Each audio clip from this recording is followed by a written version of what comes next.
नमस्कार दोस्तों, जय हिंद। आज हम लोग जिस महत्वपूर्ण टॉपिक पर बात करेंगे वो है कि चीन गलवान घाटी में पीछे हट तो गया है, लेकिन चीन पर भरोसा करना कितना सही होगा। असल सवाल है कि चीन पर भरोसा करना कितना सही है, और सवाल यह भी है कि चीनी सेना आखिर पीछे हटी कैसे। चीन भारत के दबाव में पीछे हटा है या फिर गलवान नदी के चलते उसे पीछे हटना पड़ा। आइए इस वीडियो में हम इन सभी सवालों के जवाब जानने की कोशिश करेंगे। विदेश मंत्रालय की ओर से जानकारी दी गई कि भारत चीन के बीच लद्दाख में LAC और दोनों देशों की सीमाओं पर शांति स्थापित करने को लेकर हमारे राष्ट्रीय सुरक्षा सलाहकार अजीत डोभाल और चीनी स्टेट काउंसलर वांग यी के साथ बातचीत हुई। यहीं से चीनी सेना की वापसी शुरू हुई। दरअसल गलवान को लेकर बहुत विवाद नहीं है। अब जो विवाद है वो पेगोंग लेक को लेकर है। क्या सेना पहले की तरह फिंगर 8 तक पेट्रोलिंग कर पाएगी? अभी फिंगर 4 के आगे चीनी सेना जाने नहीं देती है। चीन ने फिंगर 4 से फिंगर 8 के बीच कई बंकर बना लिए हैं। इस वीडियो में हम ये भी जानेंगे कि ये फिंगर क्या है, ये फिंगर पॉइंट आखिर क्या है। इसलिए सवाल उठने वाजिब हैं कि क्या चीन पर आसानी से भरोसा किया जा सकता है? क्या उसके सैनिक वाकई में लद्दाख के गलवान, हॉट स्प्रिंग और गोगरा से पीछे हट गए हैं? रक्षा से जुड़े जो जानकार हैं वो ऐसा मानते हैं कि चीन पर भरोसा करना मुश्किल है। 1962 से लेकर आज तक का इतिहास रहा है कि चीन सोच समझकर भारतीय इलाके में घुसा है, वो भी एक नहीं कई जगहों पर। दबाव पड़ने पर हो सकता है कि एक दो जगहों से पीछे हट भी गया हो, लेकिन ऐसे में क्या चीन पेगोंग लेक के फिंगर 4 से पीछे हटकर फिंगर 8 के पीछे अपनी पुरानी वाली जगह पर चला गया है? क्या गलवान से पेट्रोलिंग पॉइंट 14 के पीछे हटने की वजह यह तो नहीं है कि गलवान नदी में बाढ़ आई हुई है? अगर सैनिक पीछे नहीं हटे तो बाढ़ की चपेट में आ जाएंगे। यहाँ यह भी देखना होगा कि क्या चीनी सैनिक टैक्टिकल हाइट पर तो नहीं चले गए। क्या चीन ने जिन जगहों पर अपने बंकर बना लिए हैं, हम उन बंकरों को तोड़ पाएंगे? इस समय दोनों देशों के बयान नपे तुले हैं। LAC को बदलने का कोई भी काम एक तरफा नहीं होगा, यानी मिलकर ही तनाव को कम करना होगा। पर यह बहुत मुश्किल है, चीन के लिए आसान नहीं है कि वह अप्रैल 2020 के पहले वाली जगह पर चला जाए। अगर चीन यहाँ झुकता है तो दुनिया में क्या मैसेज जाएगा। फिंगर 4 एरिया की बात करते हैं। आपने पेगोंग तसो लेक के उत्तरी छोर पर एक माउंटेन है, और इस माउंटेन का निचला हिस्सा पाम लाइक है, ठीक है, जो कि फिंगर लाइक अपीयर्स में दिखाई देता है। अब आप मैप को देखेंगे तो यहाँ पर मैप में लिखा होगा फिंगर 3 to 4, तो 3 और 4 फिंगर के बीच में आप देखेंगे यहाँ पर लिखा है ITBP बेस कैंप। इसके अलावा आप देखेंगे 5, 6, 7 और फिर आपको दिखा रहे होंगे फिंगर 8। तो फिंगर 8 के पीछे चाइना का बेस कैंप है। भारतीय सेना जो है वो फिंगर 4 से 8 के बीच गश्त करती है, पेट्रोलिंग करती है, और इसी रास्ते से चीनी सेना भी गश्त करती है। लेकिन कई बार दोनों देशों की सैनिक टुकड़ियां आमने सामने होती हैं और इसी पर झड़प हो जाती है। कोरोना का फ़ायदा उठाकर चीन की सेना फिंगर 4 के पास आकर बैठ गई और यहीं पर विवाद शुरू हो गया। चीनी सेना भारतीय सेना के जवानों को फिंगर 4 से आगे जाने नहीं दे रही है,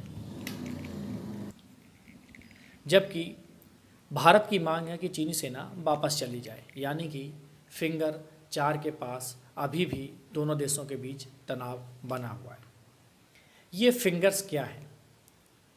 पिछले कुछ सालों से चीन की सेना पेगोंग झील के किनारे सड़क बना रही है।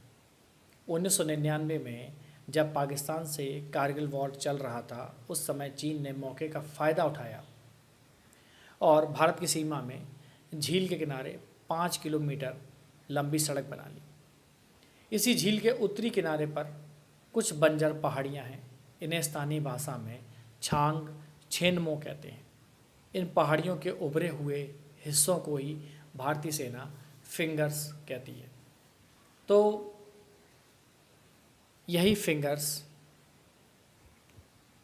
को भारतीय सेना ने कुछ नाम दिया हुआ है। भारत का दावा है कि LAC की सीमा जो है वो फिंगर 8 तक है, लेकिन वह फिंगर 4 तक को ही नियंत्रित करती है। फिंगर 8 पर चीन का पोस्ट है। वहाँ चीन की सेना का मानना है कि फिंगर 2 तक LAC है। अभी कुछ साल पहले चीन ने फिंगर 4 पर स्थायी निर्माण की भी कोशिश की थी, लेकिन भारत के विरोध पर इसे गिरा दिया गया था। पेट्रोलिंग के लिए चीन की सेना लाइट व्हीकल्स का उपयोग करती है और गश्त के दौरान अगर भारत की पेट्रोलिंग टीम से उसका आमना सामना होता है तो किसी एक को वापस जाना होता है, क्योंकि दोनों देशों की पेट्रोलिंग गाड़ियाँ उस जगह पर घूम नहीं सकती, इसलिए किसी एक को वापस जाना होता और यहीं पर विवाद शुरू होता है वापस जाने को लेकर। ये LAC क्या है? दरअसल LAC को 3 सेक्टर्स में बांटा गया है। पहला है अरुणाचल से सिक्किम तक, दूसरा है हिमाचल प्रदेश से उत्तराखंड तक और तीसरा है लद्दाख वाला एरिया। भारत चीन के साथ लगी हुई LAC पर करीब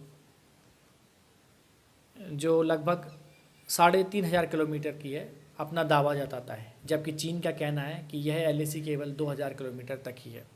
LAC दोनों देशों के बीच वह रेखा है जो दोनों देशों की सीमाओं को अलग करती है।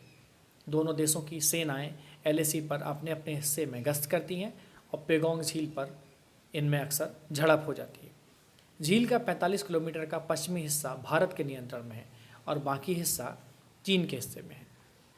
पूर्वी लद्दाख LAC के पश्चिमी सेक्टर का निर्माण करता है, जो कि काराकोरम पास से लेकर लद्दाख तक जाता है। उत्तर में काराकोरम पास जो 18 किलोमीटर लंबा है, यहीं पर देश की सबसे ऊंची एयरफील्ड दौलत बेग ओल्डी है, जो आपको यहाँ पर मैप में दिखाई दे रहा होगा। इसके दक्षिण में चुमार है जो हिमाचल प्रदेश से जुड़ा है और पेगोंग झील पूर्वी लद्दाख में 826 किलोमीटर के जो बॉर्डर है उसके केंद्र के करीब है। पेगोंग झील लगभग 14,000 फीट की ऊंचाई पर स्थित है। यह लेह से दक्षिण पूर्व में करीब 54 किलोमीटर की दूरी पर है। 135 किलोमीटर लंबी झील करीब 64 स्क्वायर किलोमीटर से ज़्यादा के दायरे में है।